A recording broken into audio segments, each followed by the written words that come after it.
Bonsoir à tous, vous suivez le 19h30 sur RTI2, la chaîne la plus proche des populations. Dans ce journal, nous parlerons de ce 29 janvier qui marque la journée mondiale des lépreux, initiée en 1954 par le philanthrope et écrivain français Raoul Follereau, dans le but de sensibiliser le monde contre cette maladie qui continue de faire des victimes en Côte d'Ivoire. Et toujours dans ce temps d'information, nous mettrons l'accent sur notre dossier du jour qui parle de la lutte contre l'insalubrité en faisant incursion dans l'univers des soldats de la salubrité. Et puis hors de chez nous, en Iran, un séisme de magnitude 5,9 a fait 3 morts et plus de 800 blessés. Encore merci à vous d'être toujours en notre compagnie sur RTI2. Aujourd'hui, 29 janvier marque la journée mondiale des lépreux instituée en 1954 par le philanthrope et écrivain français Raoul Follereau dans le but de sensibiliser le monde à cette ancienne maladie mortelle et d'attirer surtout l'attention sur le fait qu'elle peut être prévenue, traitée et guérie. À cet effet, donc, en Côte d'Ivoire, de 40 lépreux en 1930, il ne reste que 5 aujourd'hui dans le village des Monchaux, dénommé village Marchou à Benjerville. Ces lépreux qui autrefois étaient pris en charge par l'État ivoirien, aujourd'hui sont livrés à eux-mêmes et quelques personnes de bonne volonté. Difficile donc pour eux de joindre les deux bouts dans ce village. Que devient le village Marchou et ses malades? Un clin d'œil leur a été fait en ce 29 janvier, déclaré journée mondiale des lépreux, que vous voyez maintenant. Attention, quelques images pourraient choquer. Ses pieds et ses mains ont été rongés par la lèpre. Suzanne, à cause de cette maladie infectieuse chronique curable, a été abandonnée dans ce village Marchou, dans la commune de Benjerville, dans le district autonome d'Abidjan. Ce, depuis 1988. Fille de Pricro, localité du centre-est de la Côte d'Ivoire, Suzanne était mariée et mère de 5 enfants. Aujourd'hui, la lèpre a chamboulé sa vie. Elle est désormais isolée. Quelqu'un qu'on va à l'église là, on donne un peu à biche. Et puis on donne un peu lit, si un boîteau, 2 boîteaux, c'est ça nous mange. Mais l'eau là, comme on ne paye pas l'eau, on a gagné l'eau, on boit. Depuis que cette maladie a eu raison d'elle, il y a plus de 35 ans, Suzanne n'a jamais revu sa famille. C'est ici au village Marchou qu'elle passera le reste de ses jours. Comme elle, ils étaient 400 lépreux en 1930 qui avaient trouvé refuge dans ce village loin de leur famille. Il ne reste que 5 aujourd'hui à être déformés par la lèpre. Parmi ces malades, Sita, issue d'une famille à faible revenu. Elle a contracté la lèpre pendant qu'elle allaitait son bébé de 3 mois. Mon enfant a été confié à quelqu'un d'autre pour que je puisse recevoir des soins intensifs pendant 6 mois. La maladie a attaqué mon mari et moi dans la même période. Aujourd'hui, il est décédé. Je vis seule dans ce village. Dans ce village des lépreux, chaque malade a une histoire atypique. Certains complètement paralysés par la maladie, obligés de vivre esselés dans la maison, quand d'autres, encore valides, essaient de vendre quelques articles pour survivre. Maintenant, la maman est morte, ma grand-sœur est morte. Je n'ai rien. Ça, c'est moi, c'est... Avant, je vends pas un peu, mais maintenant, là, je n'ai pris l'argent, je ça ne marche pas. C'est ça, la seulement, que je vends pas un peu. La lèpre, autrefois méconnue en Afrique. Les malades étaient emmenés loin de la ville d'Abidjan pour être traités par les colons qui ont laissé leurs traces dans ce village. C'est la souffrance parce que Jésus a souffert avant d'être crucifié. Donc, les gens nous ont montré que vraiment, la lèpre aussi, c'est une maladie qui fait souffrir les gens. Puisque, déjà, quand tu as la lèpre, tu es délaissé.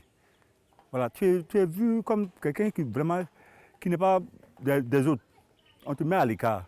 Il y a aussi les premières maisons bâties en tuiles qui ont logé les lépreux retirés des familles dans plusieurs villes du pays. En 1930, les lépreux étaient isolés sur une île en plein cœur de la lagune Ébrié avant d'être relogés ici au village Marchou. Le médecin part ici, il prend une embarcation et puis il se rend là-bas pour les traiter. Mais là-bas, comme c'était désiré, après il est mort. Maintenant, celui qui vient le remplacer s'appelait Machou. Machou, avant ici c'était Adil Machou. Mais Machou, quand il envoie des émissaires, ils sont arrivés. Donc tu veux que là-bas, quitter ici pour aller là-bas, c'était un peu difficile. Donc il fallait faire venir les gens sur la terre ferme. Et quand j'avais envoyé ici en 1930, ils sont plus répartis. Et c'est devenu Asile Machou. Autrefois pris en charge, ces malades de la lèpre s'inquiètent de leur sort. Ils disent être livrés à eux-mêmes ces dernières années.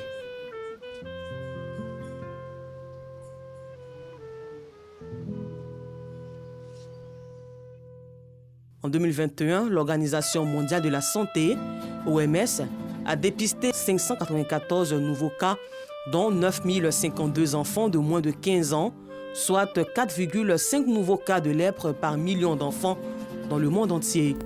L'OMS a déclaré le dernier week-end du mois de janvier la journée mondiale des lépreux.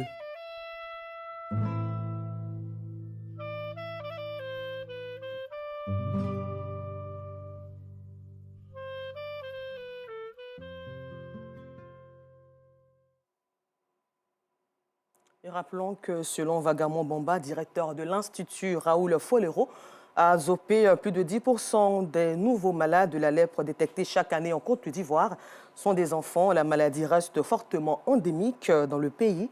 Donc, prudence. Place à présent à notre rubrique du jour, les dossiers de l'A2.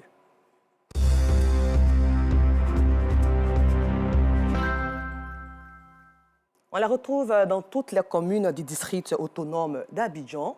Leur rôle, collecter les ordures de jour comme de nuit, en vue d'assainir les quartiers de la capitale économique du pays. Eux, ce sont les éboueurs, encore appelés soldats de la salubrité. Comment sont-ils organisés pour l'assainissement de nos communes? Quelles sont les difficultés auxquelles ils sont confrontés? Quels sont aussi les risques sanitaires auxquels ils s'exposent dans l'exercice de leurs fonctions tous les jours? Les réponses dans ce dossier signé Nour Sangaré, Kader Batil, Eliane Guessan et Clément Boko qui ont suivi un groupe de collecteurs d'ordures. 23h, à Bobo, Carrefour Bandji, lieu de rassemblement des collecteurs d'ordures de Cocody. Bonsoir chers camarades, j'espère que vous allez bien. Yaya est le responsable de l'équipe de nuit. Donc on va sortir chacun de nous dans nos zones et puis on va donner le maximum, sinon le meilleur de nous-mêmes pour faire plaisir à nos populations. Je sais compter sur vous et la réaction compte sur nous. Et je vous dis bonne chance et comme j'ai l'habitude de vous dire bon appétit. Après quelques consignes données, les équipes peuvent être déployées sur le terrain. Mais avant, gants et cache-nez doivent être enfilés par ces agents de la salubrité. Nous sommes dans les ordures. Il y a trop de trucs qui ne sont pas bons pour la respiration de l'homme. C'est pourquoi nous portons les cache-nez. Sans les gants aussi, on ne peut pas travailler. Parce que nous travaillons dans les ordures, nous avons besoin des gants pour travailler. Souvent même, il y a des seringues, il y a des bouteilles, il y a des lames, il y a des couteaux. Vraiment, on est trop exposés. Pour cette nuit, ce sont 284 agents de salubrité répartis sur 75 engins qui sont mobilisés. Chez nous, on a des bennes tasseuses de 23 mètres cubes, comme vous pouvez voir derrière. On a des bennes tasseuses de 25 mètres cubes. On a des bennes tasseuses de 6 mètres cubes. On a des véhicules de collecte et on a des tracteurs agricoles. Et chaque engin est dispatché par zone de service. On a divisé Cocody en 5 zones de service. Mori est conducteur d'une benne tasseuse de 25 mètres cubes. Lui et son équipe ont en charge la collecte des ordures de la zone 5, mais principalement sur le long des grandes artères. Ça commence au fait de l'ancien ambassade de Chine, au niveau CHU. Puis on va vers le rond-point Ado. Maintenant, le rond-point Ado, maintenant on tourne de là-bas, puis on se retourne encore, on revient vers l'ambassade de la Chine encore. Puis de là-bas, maintenant, on va vers Hôtel Bellecote. Hôtel Bellecote, maintenant, ça se termine vers... Une collecte qui n'est pas sans difficulté. La population, les manières de déposer les ordures, souvent, c'est très difficile à prendre. Au lieu de déposer ici, côté droite, on dépose ici, côté gauche, au milieu de la route. Donc, quand c'est comme ça, pour prendre là, vraiment, ça crée des embouteillages. Puis souvent, il y a certaines personnes qui viennent même, il y a d'autres qui ne sont pas polis avec nous, il y a d'autres qui nous parlent mal, il y a d'autres qui nous incitent. Bon, on s'est vu beaucoup de choses déjà en tout cas, mais c'est quelque chose, ça dit, il faut être doux dedans, bon, il faut être timide dedans, sinon c'est pas facile. À côté de ces gros engins qui sillonnent les grandes artères de la commune, des petits engins sont mis à profit pour le traitement des ordures dans les cités. Ce soir, Ahmed et son équipe doivent se débarrasser des ordures de la cité BCAO à Angri-Cocody.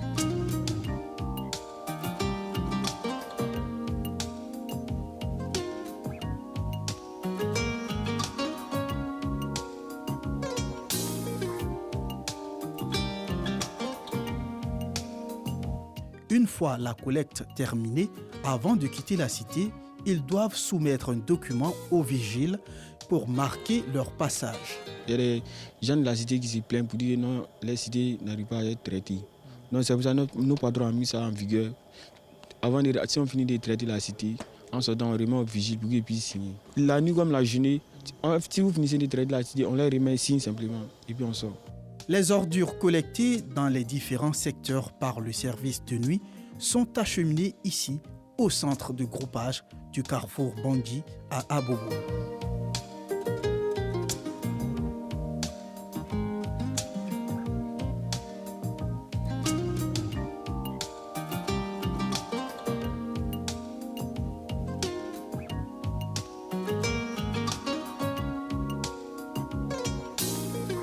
Après cette étape, une autre équipe prend le relais.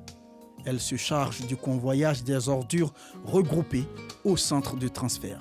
Mais avant cette étape, les camions chargés des déchets doivent être couverts.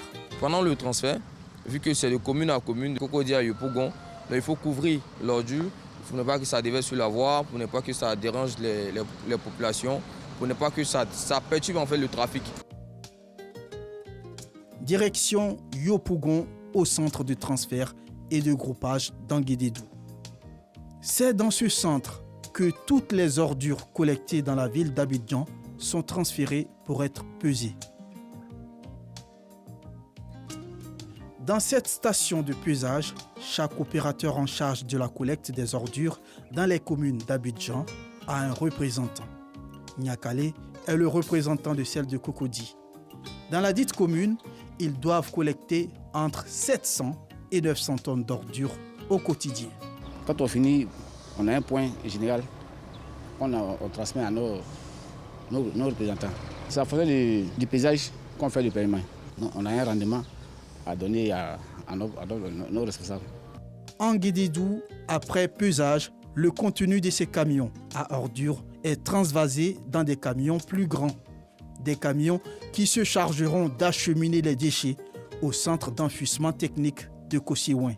En contact régulier avec les ordures aux odeurs nocives, nombreux sont ces agents de salubrité qui s'exposent aux maladies de tout genre, selon Roger Oulaye, chef de service hygiène générale à l'Institut national d'hygiène publique, INHP.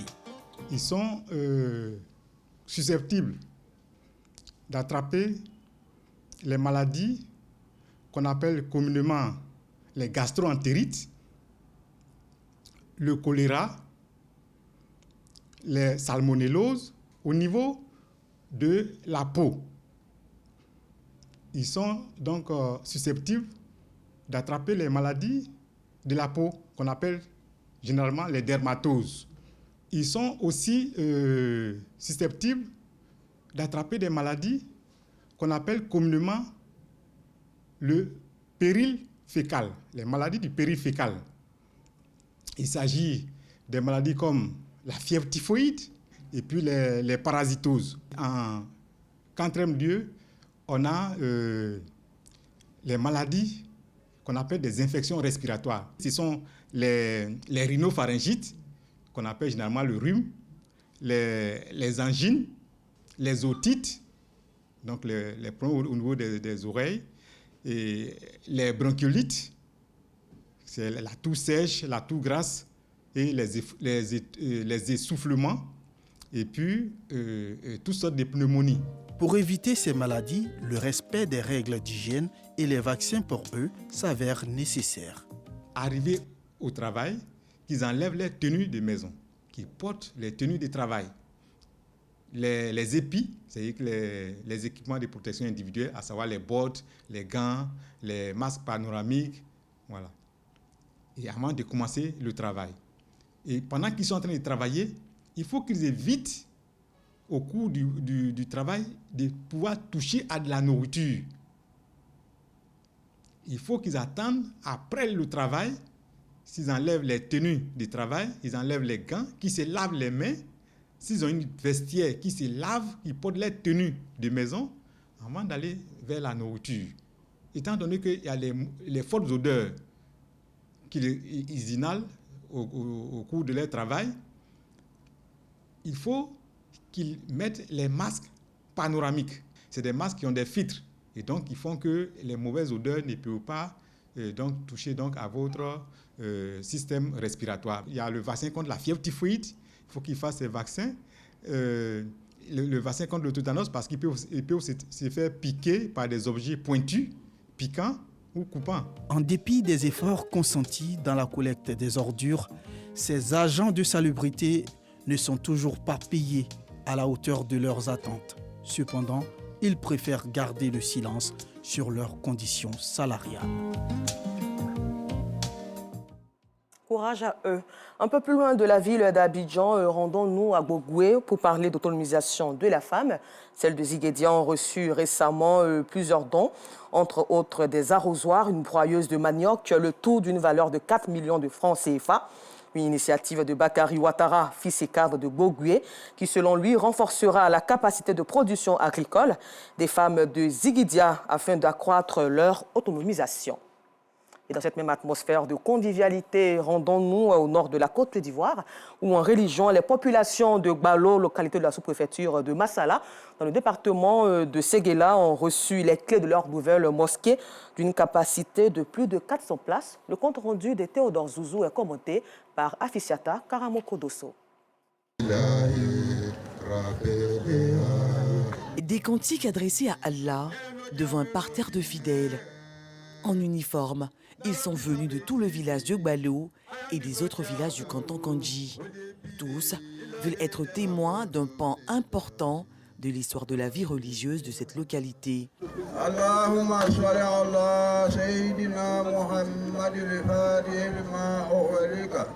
C'est une mosquée d'un peu plus de 400 places avec des toilettes et un préau pour les ablutions.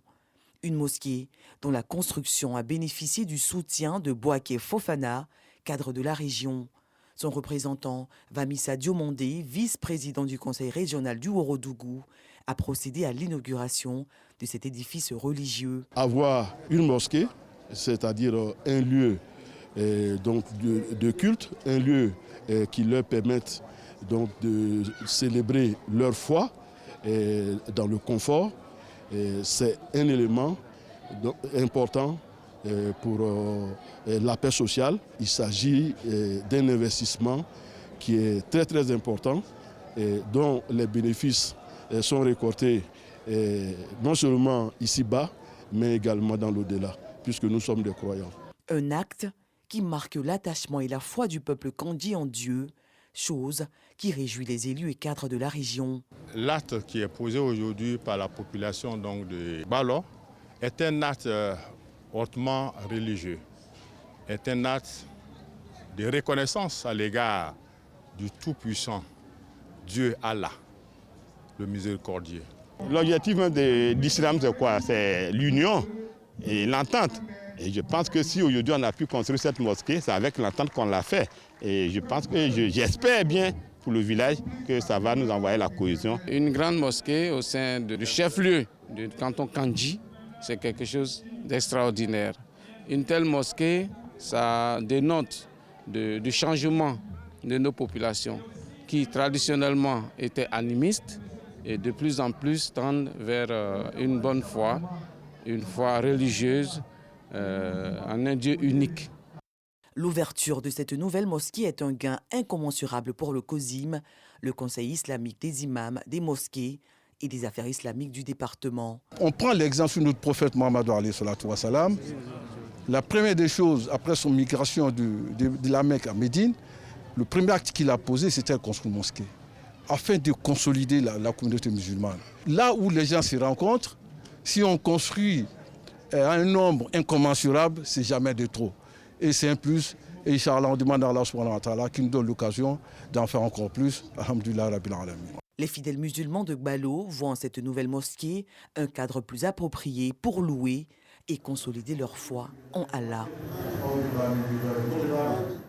Et pour terminer, en Iran, un séisme de magnitude 5,9 a fait 3 morts et plus de 800 blessés. Encore merci et bon suite de programme sur RTI2, la chaîne la plus proche des populations.